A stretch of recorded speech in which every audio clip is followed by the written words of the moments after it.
Welcome on my first step ever. We are now rallying up to the 200th episode of my first step ever, which essentially means that we have been able to listen to such amazing around 200 stories, 200 such people who have built conviction in themselves, who have found the way of living the life that suits them the best and made their own definition of what success looks like to them. They had the share of ups and downs, and the lows are very low, and the highs, how do they sustain, and what it has built out of them for themselves is what this podcast is all about. And to grace this podcast on this particular episode, we have a very special guest all the way from Australia. Please join me in welcoming with your open hearts and with loud applause. We can't hear, but I'm sure you're clapping for Wes Towers. Wes, welcome on my first step ever. Before we begin, and I ask you the questions that I'm very, very interested to kind of know about, I like to give a sneak peek about you to our listeners today. So today, this is someone who's redefining how trade and construction business show up in digital world. Wes Towers is the founder of Uplift 360, a digital agency helping businesses not just get found online, but be trusted and chosen. Wes has a unique gift for blending AI with authentic storytelling, and that's something that we love over here, transforming complex services into clear, human centered marketing that actually wins the right kind of work in an increasingly noisy space. So, we are so honored to have Wes over here and to kind of get into the mindset of this person. So, Wes, once again, welcome on this podcast. Let us trace our steps back to your childhood. I am extremely interested to understand the little West growing up somewhere in Australia. What was your surrounding like, and what was the mindset of the people that you were growing with? Interesting. I grew up in a regular kind of family, I suppose. I felt, a couple of brothers and mum and dad at home, and dad was the worker, and mum was a stay-at-home mum, which was fantastic for us as children. I realise most families aren't like that anymore because most families need both parents to be working. But for us growing up, that's how it was for us. And I saw lots of different things. At times we were very poor. At times we had plenty. So I knew what it was to be without, but I knew what it was to have an abundance as well. So different seasons of life really stood out to me, and different types of people. So I I knew my grandfather ran businesses, so it was always in the back of my mind. He was running bakeries, so he would set up different bakeries, build them up to a point in which he could sell them, and then start the next one. So I knew the stories of my grandfather coming to Australia, half Chinese, so a reasonably new migrant type thing. He was born in China, but to set up businesses, and things were different back then. There was a fair bit of racism and so on. So he worked through those challenges, and I admired him for the challenges that he worked through and the success he created. But also my uncle, he was in business as well. So my grandfather's son, he was an architect. So I saw these examples from a distance and realized they were things to aspire to become one day. Just even as a child, I realized they were things that were worthwhile to pursue. And even some of Dad's friend, there was one of Dad's friends, Ross, and Dad, I could tell, really admired Ross, and Ross was a businessman and a leader. And I always thought, this Ross person is someone worth being like. When I grow up, I want to be like Ross. So these little things kids pick up, and you start to become those things that you admire in people. I guess you had a very interesting childhood from what I can understand, and you were definitely surrounded by all the business people, the people who create something, especially your grandfather. I think what you mentioned is that once he used to bring a company, a business from zero to one, and then from one to like scale up and then move on to the next businesses. So you Yeah. have seen the businesses being built very closely, not just in your family, but in your surroundings. And you also looked up to someone who was a business person. But I like to kind of go back and touch upon one thing that you mentioned while you were growing up. And this is very interesting because, yes, you're right. At this point in time, both the parents are working because that's a requirement of the times these days. And back then, you had the good fortune to have one parent at home and one working, and learning from both of them, their strengths. You mentioned that you've seen both the less luxurious side and the one where you had plenty. How did Yeah, how did that really shape you as a person while you were growing up? Because that's quite a contrast for a little kid growing up to even make sense of things. That yeah, it's either for a person you live in an A lane or a B lane. This is very yes. interesting. Could you take us through what that did to you? Yeah, well, especially when I was quite young, there was weeks where there was just no more food in the pantry. I knew that there was no more food, and we really were limited. And we knew payday was coming, so the following day we would be fine. We never ran out completely, but I knew that the cupboards were empty. I knew that there was no excess, and we had to be careful with what we had. But I also knew my friends weren't like that as well. So I could see, you would go and play with your friends at their house, and you could see their cupboards, and they were filled, and they had more than enough, and they could throw excess out into the rubbish, into the bin. Where we weren't like that growing up. So I suppose to a large degree that made me value things a whole lot more, and I wanted to create a life where I didn't have that lack for my kids. I wanted them to have an abundance. That comes with other challenges, but yeah, I was Yeah. able to send my own kids to private school and all that kind of stuff. All these things that I felt were important to build towards. Mm. Not that we ever ran out or anything like that, but I knew what lack potentially might mean um, in my context. So yeah, it helped to shape my values, I think. Yes, Wes, and I think that's quite interesting to understand. That how that experience shaped you and your thought process, and it made you value, I think, both the scenarios. And I think it's only in the absence of one thing that you we value the other thing. And if you could see both at the same time, or in the short span of time, that gives you a wholesome perspective of what kind of a life you want to lead for yourself and of course for your family. Now, given that, while you were growing up, you had such an influence of business people everywhere, people building businesses at that point in time. So while you were growing up and you were in your teen age, were you already convinced that, this is the, professional line that you want to take up, or you were just a normal kid out there still figuring things out while you in your teenage?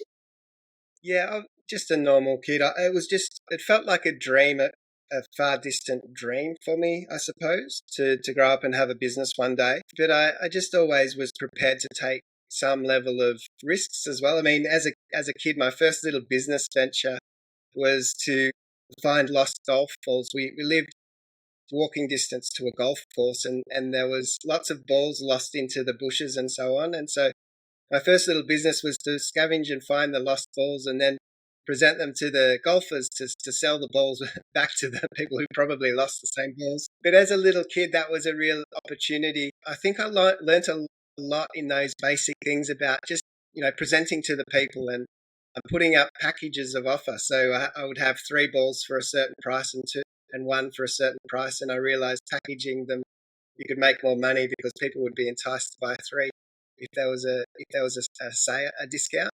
And even the way in which you would approach the golfers, it was kind of funny because I realized really quickly it was best not to approach them after they'd had a bad shot because they were angry and disappointed.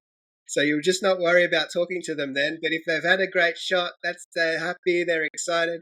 You could see they were really excited and happy. So you'd approach them and you could make a sale. So all these little things as a kid. I think I was probably 9 or something at that point. I think that was my first little entrepreneurial venture. Making a few dollars here and there. Yeah, I think Wes, as a listener, what I can say is that you had a terrific sense of, kind of working out the gap, and or probably seeking the opportunity, creating the opportunity that lied in your very own area. And this is such a classic example, if I can just say so, maybe because when when we say, when people want to kind of start their own business, it's about problem solving, or if you see some opportunity right there in your vicinity. Nowadays it is like obviously virtually also what you can see, online, that you can help people with. But that is such a basic, if someone wants to learn about, the building blocks of business, that why would someone do business, how would someone start doing a business, getting to know about your clients first, getting to understand where does the opportunity lie. I do want to ask a little question over here, because we are in that phase of your life.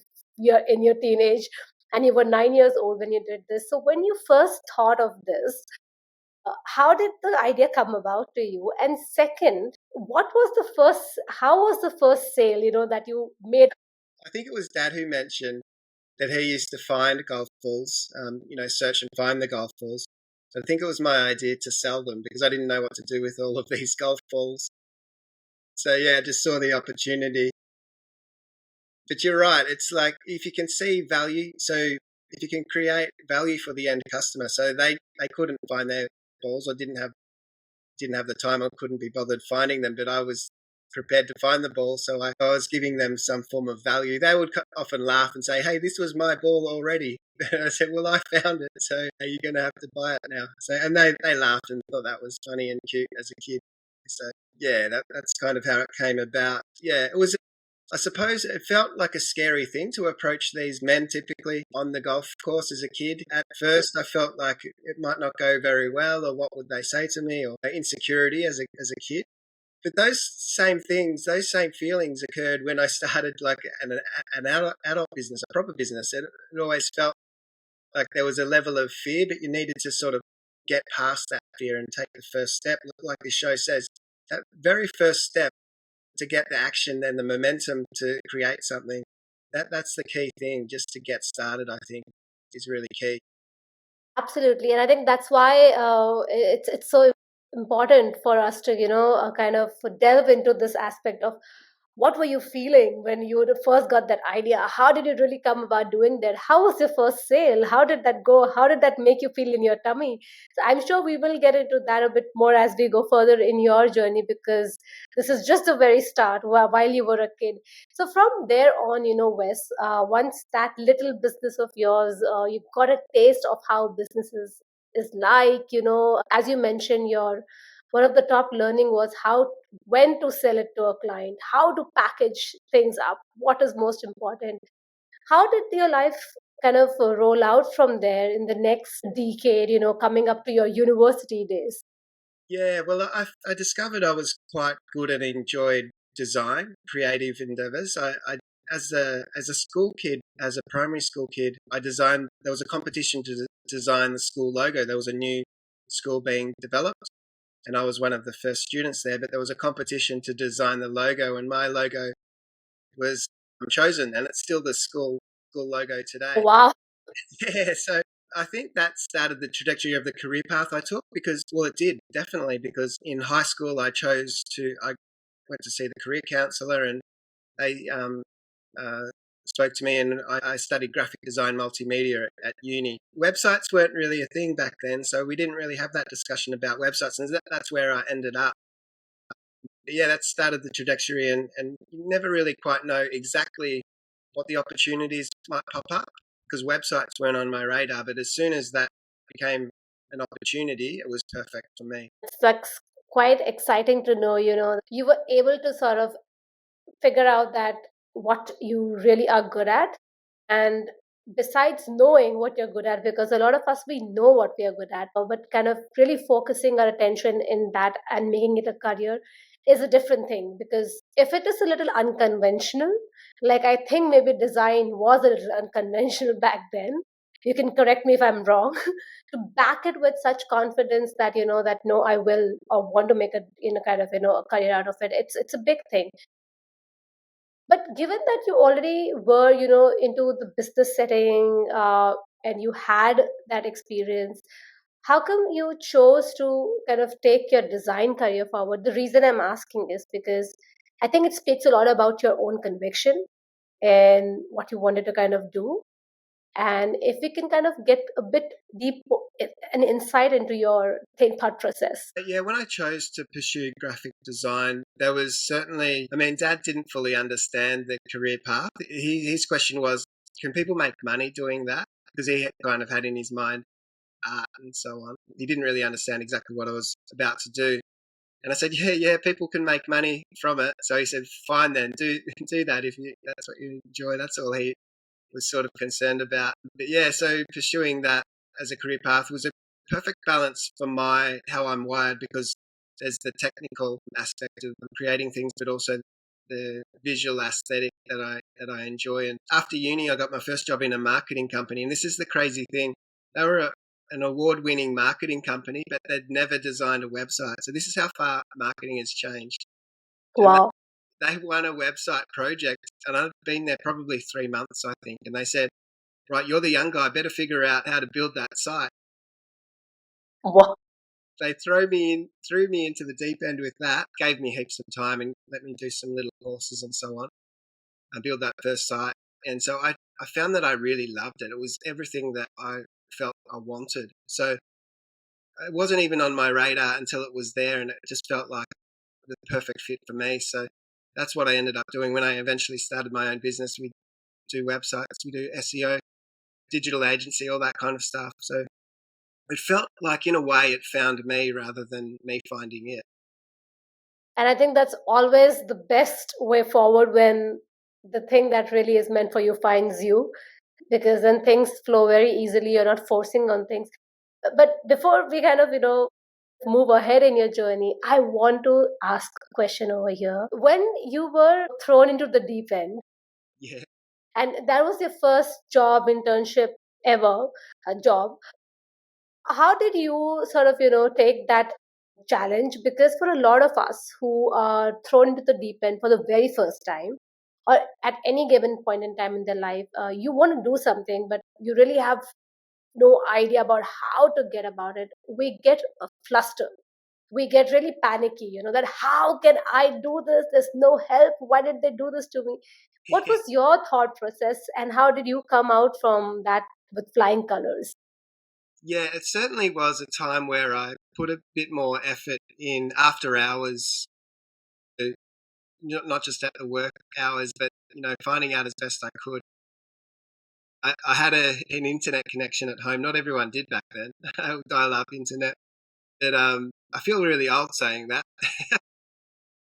Yeah, I would go home, and I had a great group of a network of friends who I knew had already learnt some things with websites. So it did feel at times overwhelming, but I just thought, well, this is an opportunity, and I think it's something that's going to be really fruitful in the future. So I thought, well, let's just see where it takes me, and learn as best I can. And it was a really basic website. Things have changed so much. I'd love to see it. I wish I had have kept the files for it. I didn't. But I'm sure it was a horrible looking site if we were to look at it again. But it was a start. And so, yeah, it's just a little bit of overwhelm, but they were really gracious in giving me plenty of time and so on to develop it. And I think I felt like right through my career, so many times I felt out of my depth. But I think that's the best place as humans for us to be, not to be there all the time, but at times to have that growth season where you just feel a little bit outside your comfort zone. And that's where you grow into something, a better version of yourself. Absolutely. And I think, Wes, these experiences, they become a proof of confidence, is what I say, because I think back then when you were 9 and you created a business for yourself, you actually, I think, kind of created an opportunity and kind of created a business that worked for you. That was one of the experience of confidence. And then came this, when you took on the challenge. I love the fact that, and this is for our listeners who are listening to us or watching us right now. So if you're given a challenge and you don't know how to get things done, I think, as Wes said, that he was overwhelmed, but I think his focus was more on, let's try and see where it goes. It wasn't, the pressure of, oh, I have to get it right. I think that pressure sort of crumbles us very easily, because we have no proof of confidence at that point in time. But if you have a mindset of what just West mentioned, that let's give it a try, and then when you think of let's give it a try, then you start finding ways to, make things work. So Yeah. that's really amazing, Wes. Thank you so much for, I think, reiterating that particular mindset, that trying is very important. So as you mentioned, as you kept moving on further from that was your first marketing job. Then what was the journey that finally led you to saying that that's all good, but I want to get and start my own journey? Yeah, well, it was always something that I wanted to do, but I started a lot earlier than I anticipated I would. I only worked for other people for maybe 4 years before I started my own business. So that was fairly naive, but because I didn't know how to run a business at all. I had a skill set, so I knew how to do the skills that I did, but I had never really been to client meetings. I didn't know how to do a proposal or bookkeeping, invoicing, all the extra stuff that you need to know as a business. I was a little bit shy in presenting myself because I just didn't know. I remember the first meetings I went to, just sweating. I'm just so overwhelmed and scared and fearful of how to do that stuff. Because I started so much earlier than I thought, simply because there was another guy that I knew, and he tried to set his own business up, doing exactly what I ended up doing. And he said, "I've had enough. This is too hard. I'm going to go and get a real job." He said, "So go and get a normal employee job." And I said, "Well, what are you going to do with your few clients that you have?" And he said, "Well, you can have them." I said, "Okay." So I started with the few clients that he finished up with. It wasn't much, and it was just a couple of clients. So I started with those, and it was just moonlighting. So it was just in the evenings I was looking after these clients until such time as I built it up so I could go 2 days a week on my own business, and then I eventually went full time on my own business as a freelancer, and eventually hired a team and so on. So I took baby steps, I guess, in growing into it. So I probably there would have been benefit in working for other people a bit longer before I stepped out. But the opportunity was there, so I took it, even though I felt not quite ready. Yeah, and I think the three things that I hear out in your journey so far that you mentioned. The number one thing I would love to kind of understand is, as you mentioned that you were very scared in your first client meeting.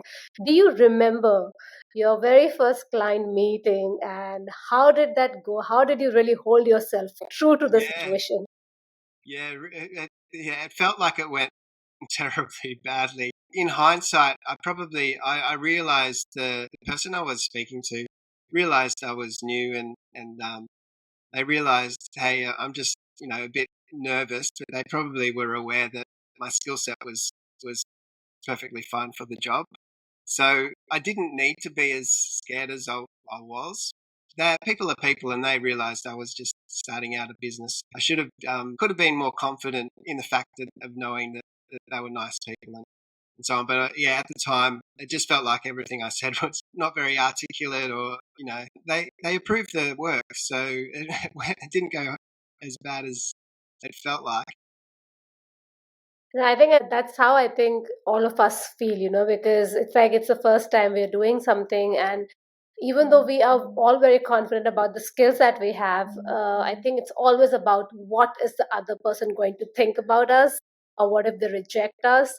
What if I say something wrong, stupid? I think making us feel stupid in front of other people, that's the scariest feeling when you're doing it for the very first time. So Yeah. just as a piece of advice, if there's anything from this particular experience of yours that you can tell them today, what would that be?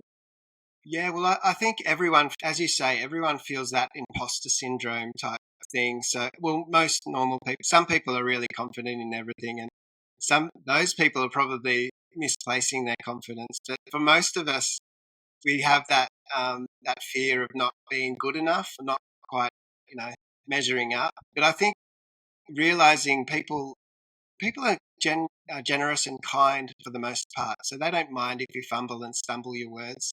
They're gracious and will listen, and give you opportunity. I think just being authentic, just being who you really are, presenting in a way that's comfortable for you, is really the thing. Just be yourself, speak like yourself, and there'll be people who like you and want to work with you just because you are who you are.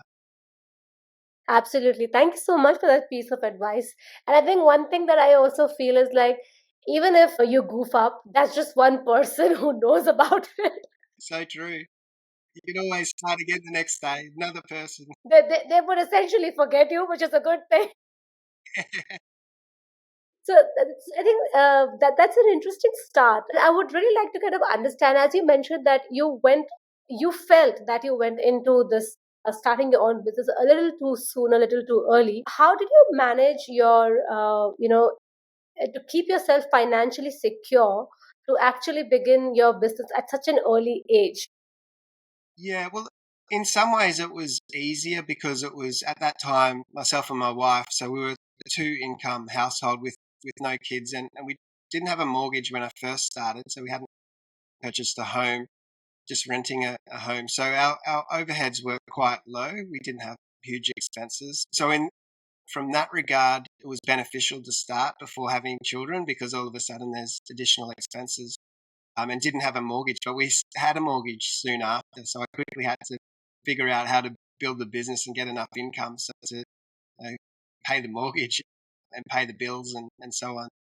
I think that little bit of pressure was helpful as well. I don't think stress is necessarily a bad thing if it's in the right measure. And that little bit of pressure to realize you need to perform and you need to create something, I think that's good for us by and large. If we don't have it all the time, but just for sort of the moments for that growth. Yeah, but I mean, there was probably the best thing I did early on was join a networking group where I needed to stand up every week and speak about my business for just 1 minute. 30 people will remember, and every person would stand up and present about their business for 1 minute. And so just to see the other members, how they would present about their business, but also have to do it myself, stand up and get past the fear and talk about the business and figure out how to articulate it in a way people would understand and appreciate so they knew what I was doing. Wow, this is quite exciting. I actually had another thought was coming to my mind in this phase of your journey, which probably I'll get to next. But I want to ask something on this one that you mentioned about standing up every week and, talking about your business. Talk to us about that experience. How did you feel to begin with and what it actually created out of you as a Yeah, person? yeah. Well, it was really really challenging to start with because I just had no idea of how to do it. They gave us it was a great group. They gave us a little bit of training on how to do that. It's kind of like an elevator pitch that most of us that's what most people would call it. Um, but yeah, just super fearful, and because you're going through the whole room of roughly 30 people. I mean, they were going around the room, around the table, so you knew when you were going to be next. I couldn't hear a thing that people were saying before me because I was just so nervous about mine, for the first few, so I didn't hear a word anyone else said. But eventually I settled in and kind of could listen and understand and get more confident with it. But I think it was brilliant. It just threw me in the deep end, and I learned from some great people in that room. That's exciting, Wes, because I think what I'm hearing and what I'm kind of noticing in your journey is that you always go and take up things that probably makes you fearful or makes you a little uncomfortable. You do say a big yes to these things, and I think saying yes to these things in itself takes a lot of courage. So where do you think you get this courage or maybe this mindset from? Yeah, that's a really great question. I think it's really important not to not have your ego stop you. So your ego is the thing you want to protect it, so you don't want to look silly. But if you can get past the ego and not worry about looking silly, well, you're just so much more capable of trying new things. It's what holds us back oftentimes. Particularly public speaking is one of the most feared things that anyone would do. So yeah, it's just getting past those fears and realizing when you start a business and you need the income, well, you're just going to have to break through because there's no real alternative other than being poor. Absolutely. I think that that's quite a great way to put things, like when you're doing your own business or even when you're kind of working, if you're working for an organization, at the end of the day, it depends on what are your needs, what are your goals, and if things starts getting your vision blurred, it's best to sit back and think, what's your why? I think then things come back on track, and you realize that it's not about you so much, that it's about even the bigger picture and the bigger goals in your life, which a lot of other people kind of depend on that as well at times. If you are running a family or you have other responsibilities, then when you think, you just change your perspective a little bit. I think the fear kind of subsides, because then you are taking yourself out of the picture, and we make ourselves so big in our head that we forget there are so many people out there, and everyone's kind of busy doing their own things. And so it's Yeah. it's interesting, that how you always go into the deep end yourself, I feel. Yeah, a little bit maybe. It's kind of like a roller coaster, isn't it? We know we're going to be scared on that roller coaster journey, but it's also exhilarating. It's also exciting and terrifying, and all of those things all at once. It feels like life for business is just an amplification of everything that happens in your life. It's just it's like a microphone. It's just everything's just that more intense, I suppose. So that's what I've found, and I really quite enjoy it. It makes your life more meaningful if you're really pursuing something that's making you grow. It's a fulfilling life.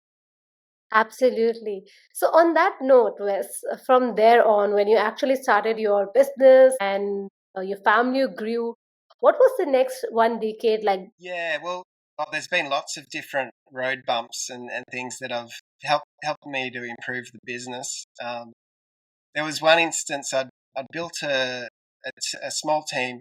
I had a lead developer with me, and I could see he was getting a little bit bored with the work. It is quite repetitive, so we have systems and processes that we follow exactly every time to produce a website, for example. So the standard operating procedures, we don't deviate from the process. So it can be a little bit boring at times.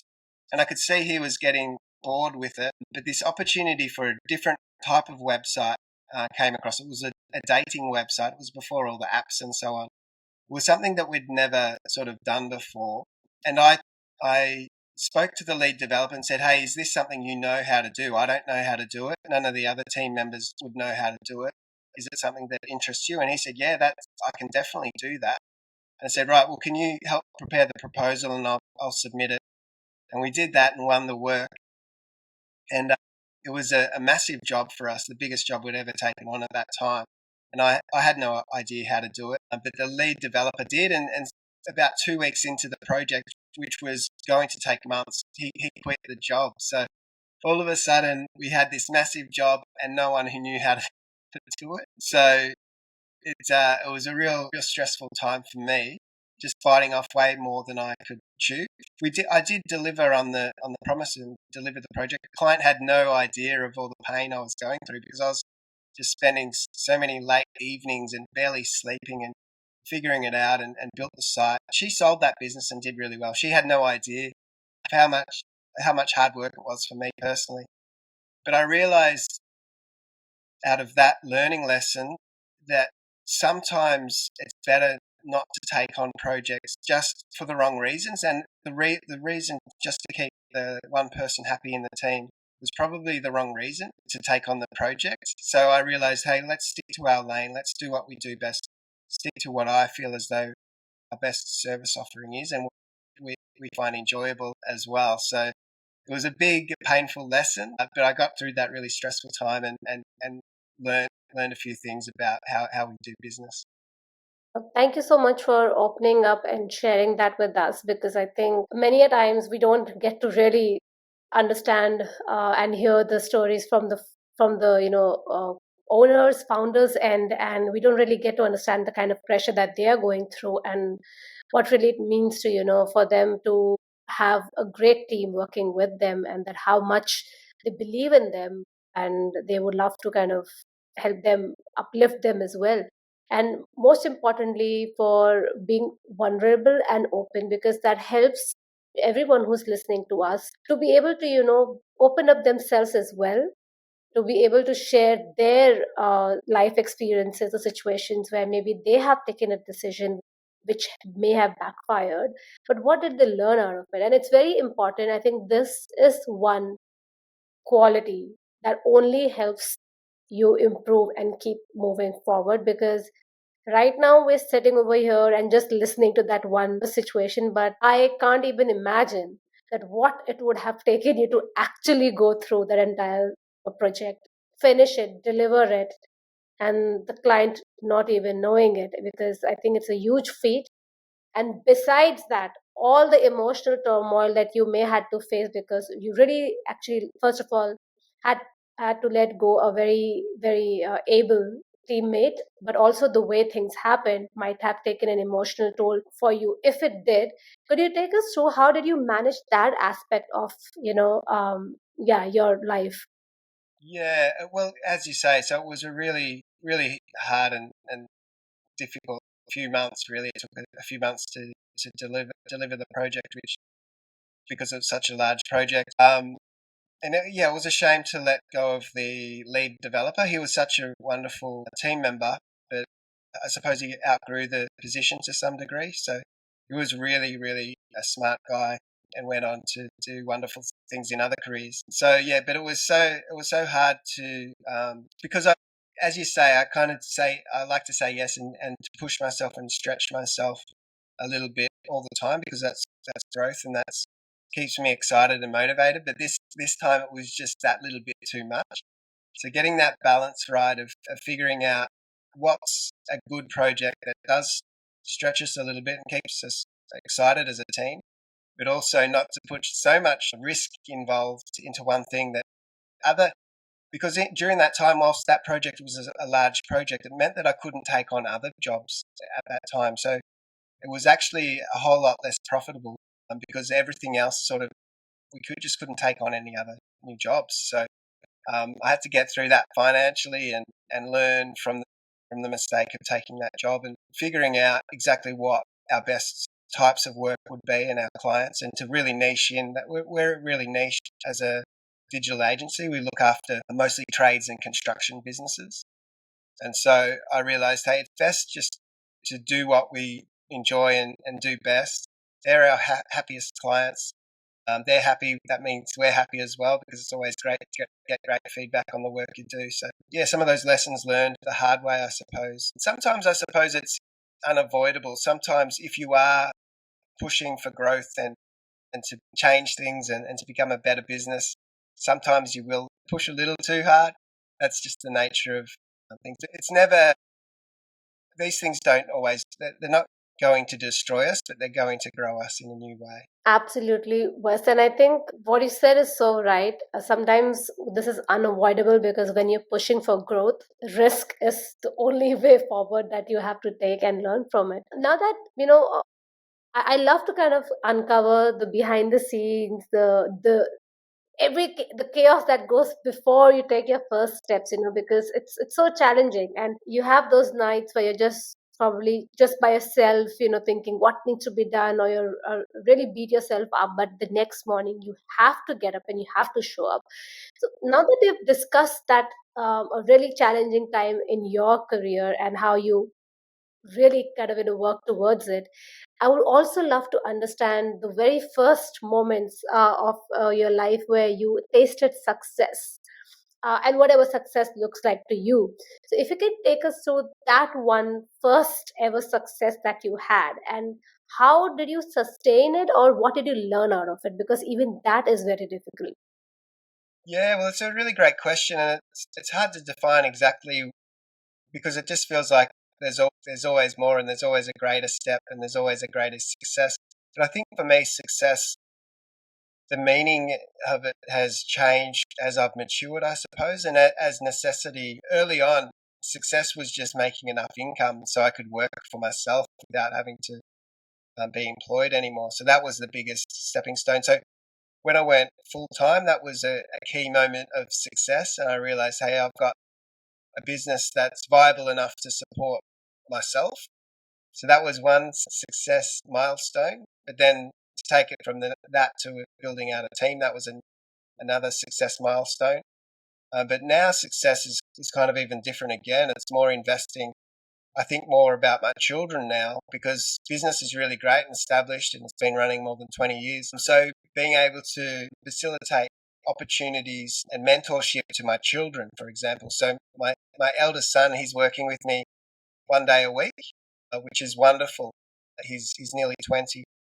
And so you kind of wonder whether you'll see your children very much once they're adults and off doing their own thing. It's great that it's success for me that we've got a great relationship, that I have great relationships with my children, but not only that, to Beautiful. be able to support them and to mentor him because he'll eventually probably run his own creative businesses. He's very creative, and I feel as though success for me right now would be to mentor him to a way in which he can create his own business and not have to learn a lot of the things I learnt the hard way. He'll have his own challenges and learnings to do, but there's some things and practical guidance that I can give him, so he doesn't have to make as so many blunders like I felt like I did. That's wonderful. And I love that you have put different aspects of your life in the bucket of your success, which actually makes it more fulfilling. And to be very honest, if you lack in one of these aspects, it doesn't feel like, you've actually succeeded. Yes, in career, yes, you feel good, but in professional life, but in personal life, and socially, if you lack anywhere, it doesn't really feel like, that you've actually made it. Yeah, is there something that you would like to add on this? Yeah, I think it's 100% true. I think historically people weren't so really self-aware of putting their whole life into the picture of success. So we kind of compartmentalized everything. So there was your career and then your family, and everything was separated. But that's not how life works. Everything's interconnected.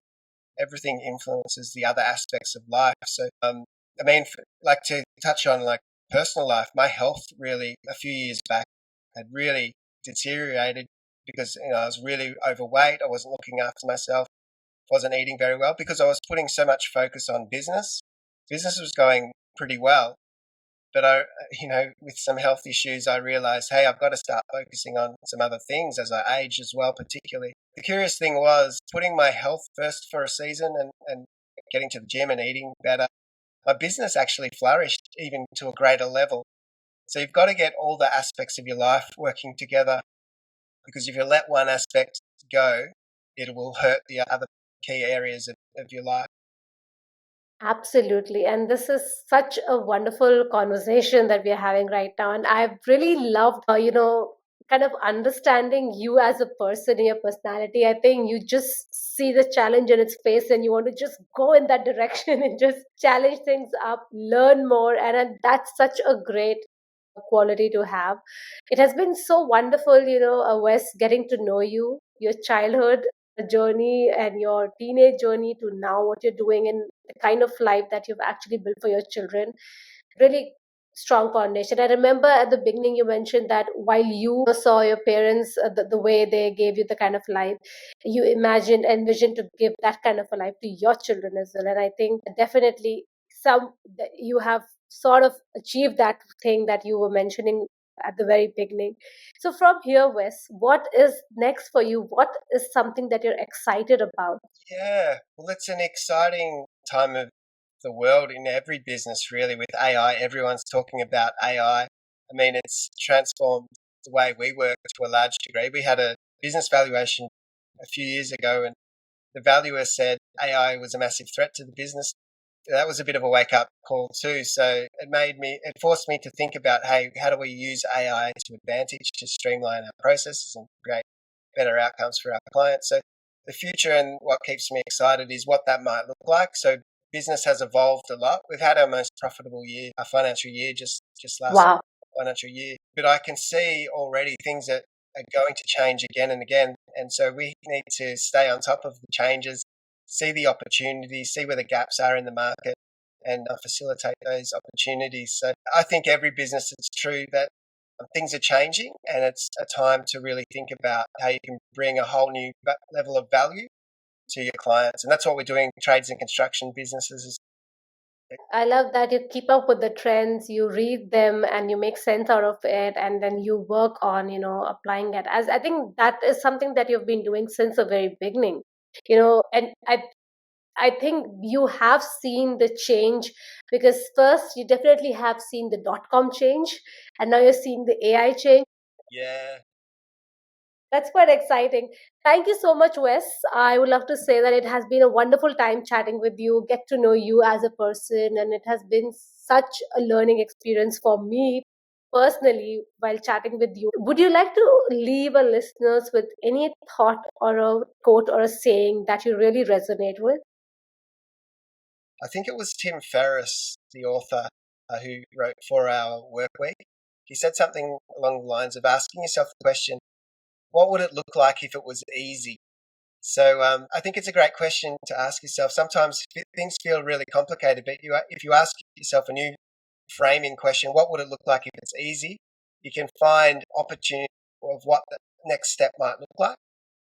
It just helps me to, when you get overwhelmed, for example, finding out what would make this easy. There's sometimes there are little levers that you can pull that change the whole aspect of what you're working on. So I'll leave people with that. What, wow, that is interesting. Thank you so much, Wes, for having a chat with us today, for giving your time and taking us through your journey, allowing us to really see through your professional and you as a person in professional life. I will definitely leave a link in the show notes below for everyone who is interested in getting to know a bit more about Wes or what he does. So definitely do check that out. And to all my out there, before we say we take Wesley's, I would love to say thank you, Wes, for being on my first step ever. Yeah, it's been brilliant. Thanks so much. You're a great interviewer. I really dug into areas I hadn't covered in podcasts before. So well done. Thank you so much. That's a really huge compliment. Thank you so much. And to everyone who's listening to us today, as I always say, start believing in yourself and keep believing in yourself. See you next time. Please do give ratings and please do write your comments. And you can directly reach out to me on my first step ever underscore IN. That's my Instagram handle. A little about myself. I have always loved performing on stage, acting, speaking, and just emoting myself. So I use these mediums different ways so that I can connect with people, help them, empower them, infotain them, which is to inform them and entertain them. If you would like to collaborate for any opportunities, more than welcome to connect with me on my Instagram handle. Thank you.